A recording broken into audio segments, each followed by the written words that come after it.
পরিবার ও নিজের স্বপ্ন পূরণের আশায় বিদেশে পাড়ি জমায় এদেশের লাখো যুবক।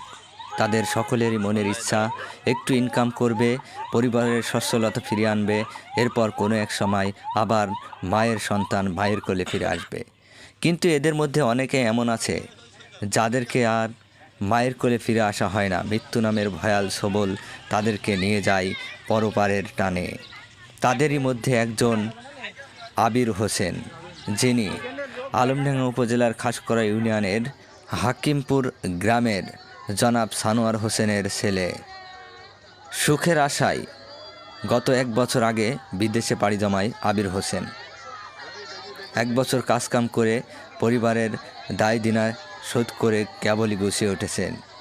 এবার নিজের স্বপ্ন পূরণে আরও কিছুদিন বিদেশ থাকবে, কিন্তু তার সেই স্বপ্ন আর পূরণ হলো না। মৃত্যু নামের ভয়াল সবল তাকে নিয়ে গেল মা বাবা সহ এই পৃথিবীর বুক থেকে পৃথিবীর মায়া ছিন্ন করে। সন্তান বিদেশ থেকে বাড়ি ফিরলে মা বাবা সহ আত্মীয় স্বজনের মনে বয় খুশির জোয়ার। কিন্তু আবির হোসেনের পরিবারের ক্ষেত্রে তার ভিন্ন রূপ, কারণ সে এসেছে লাশ হয়ে, বাক্সবন্দি অবস্থায়।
এই সাথে যা, এই আপনি তো সাথে থাইকো বাড়ি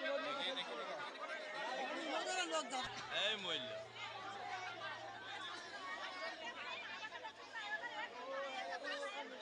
সারি দিতে হাত দি খোলছে ও 1 লাখ হলুক লাগে সারি 1 লাখ হলুক 1 লাখ হলুক ওই 1 লাখ হলুক এই আস্তে আস্তে খোলো ওই দিকে পানা দিকে হাত দিয়ে কি বাস করো না তো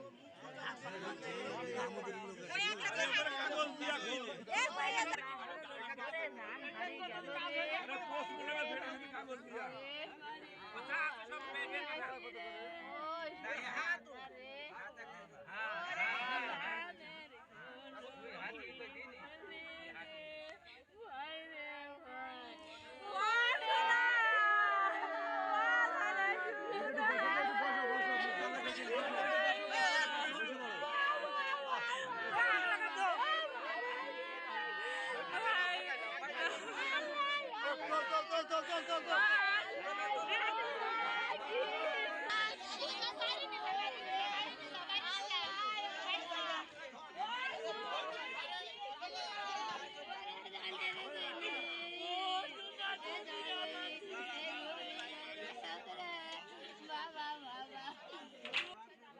আপনি নিদান বুঝেছেন